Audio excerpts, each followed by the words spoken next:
Should teenagers have curfews? It is beneficial for teenagers to have curfews because of crime and safety reasons. It allows parents to not be full of worry and concern about the safety of their children at night, and it allows teenagers to prove that they are responsible and that they can follow rules.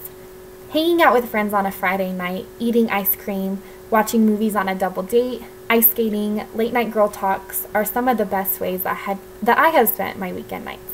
How did you spend yours? What did you do with your friends to have a fun time? Did there become a point in the night when it was wrong to stay out any longer? But how can somebody really judge that? Tony Favaro has proven that about 500 U.S. cities have curfews, including 78 of the 92 cities with a population greater than 180,000. Does this statistic surprise you? This statistic shows that curfews are serious. The law and police force find it important enough to enforce these curfews. That is a very front forward statistic, leaning towards supporting curfews. I know that my own town does have a curfew for teenagers under the age of 18, and I can honestly say that people do not follow this curfew law, but they should. I have been a teenager myself, and I've not had a curfew. Although I personally did not have one, I do believe that they should, and I kind of did have one in a way. My parents never found it important to give myself a curfew because everybody else my age had one, which caused me to have one, basically. There is no way I would want to stay out in town or at a friend's house alone until 2 in the morning. I have been in that position and realized that having a curfew is important. Today I want to talk about how curfews should be enforced. Curfews have become something that many children fight their parents on. Something that teenagers struggle with is social acceptance. When teenagers are late, they make excuses. The party ran late, my phone died, I didn't realize it was that late, I'm sorry, and so on and so forth. When these excuses comes, parents need to stick with their curfews that they have made. If not, the teenagers will become relaxed. They do not get the point and want to stay out as long as possible. But what are the differences of having a curfew and not having a curfew? There are 3 main points that I want to talk about today that are going to prove my point. The first is crime and safety reasons, the second is parental concern, and the third is sets rules and expectations for the teenagers to learn and follow. The first is crime and safety reasons. Youth Today, a newspaper for youth, tells that some studies have been conducted showing a reduction in crime when the teenagers do have a curfew to follow. Kathy Gleason has explained that the parents and law officials have added curfews to keep teenagers away from drinking, drug abuse, and partying, because after hours are when those things are most prevalent. We have all heard the saying that the Holy Ghost goes to bed at midnight. Although this is an expression, I do believe that it has truth behind it. Nothing good can happen too late at night. It is shown that nighttime is when bad things are most likely to occur because of the dark places. Helen Polsky quotes, "It's essential that children also understand the most important job their parents hold as safety patrol. Parents really do want the best for their children. They want them to be safe. They love them." Tony Favaro explains that curfews were aimed almost exclusively at keeping young criminals off the street. Today, new curfew laws are aiming to solve more complex social situations, such as parents not being able to control their children and the amount of innocent children being affected by the dangers out there in the world at night.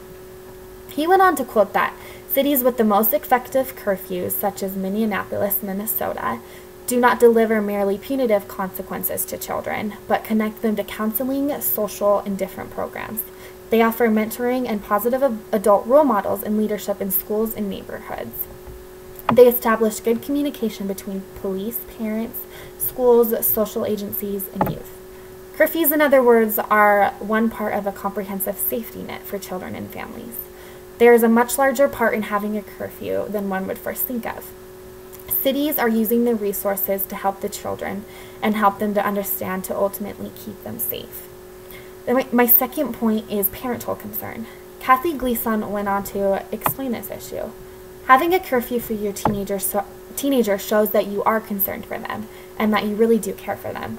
Parents only want their children to be safe. They do not want to stay up late worrying if their children are going to be okay or not and when they're going to come home. Yes, there is texting, but sometimes teenagers do not answer their phones or completely choose to ignore it, which defeats the whole purpose. Catherine Hatter explains that teenagers need 9.5 hours of sleep. If one does not have a curfew to follow, it is less likely that for that teenager to get a full night's rest. This will result in a long, hard stay at school and work, which will affect test scores and ability to comprehend the material. I personally didn't really care about sleep when I was in high school, and it really did affect me. I realized when I was sitting in class that I much rather would have gone to sleep earlier instead of hanging out with my friends, probably later than I should have. The third is sets rules and expectations for teenagers to learn and follow. Kathy Gleason quoted in her article that, while many new parents feel the constant crying and chronic sleeplessness of having a newborn, that it must be difficult, raising a teenager is probably definitely more difficult than that. While teens are more independent and can listen to reason, parents of teens know too well that their children may ignore reason and any rule that go with it, such as curfews. Often teenagers will fight against their parents. They don't want to seem uncool in front of their friends by having a curfew to follow, but in reality, everybody should have one, and most people do. Curfews allow a chance for teenagers to prove to their parents that they are responsible and trustworthy by following special expectations and guidelines. It is expressed that if a teenager follows a very early curfew well, it is a great thing to push that curfew back as a reward. This proves that their parents are proud of them and recognize the hard work that they are doing. This gives the teenagers satisfaction, and because of this, parents can better trust their children, which builds up a better relationship all around. Gleason expressed, talk to your teen about her curfew and let her have a bit of input, if possible. She will be more willing to follow the rules if she feels like her voice has been heard. Teenagers want attention and satisfaction. They want to impress their parents but do not want to feel like they are being bossed around or being treated like a child. There is a very fine line between a pushy parent and one who works with the teenagers and understands their side of the situation. Teenagers want to rebel and prove that they are independent. A great way to show that they are grown up and mature is to follow certain safety rules. With having curfews, it will only help for teenagers and parents to have a more trusting relationship if those curfews are followed. Curfews have been brought to the community to protect. A rule is not a guideline or a suggestion. Rules are there for us to follow and to benefit ourselves and to protect us. Rules have not been set to hurt oneself. When teenagers follow rules, they will not have to worry about the harsh realities of the world at night. Nothing good comes from dark, empty spaces at night. Following curfews will help to keep teenagers out of trouble, help parents to better sleep at night, and allows the teenager to be recognized in a good and positive way. If they are not heard, this could result in a behavioral issue, which could continue through the rest of their life. Curfews should be enforced, but the parents need to work with their children so they do not push the children away, which would result in harsh feelings and rebellion. As I have tried to persuade you that curfews are indeed beneficial, I hope that these points have proven this to be true. I have shown that curfews are not just set to be mean, but they are really there to benefit the ones who are being affected. Following curfews will benefit oneself for many years to come. Thank you.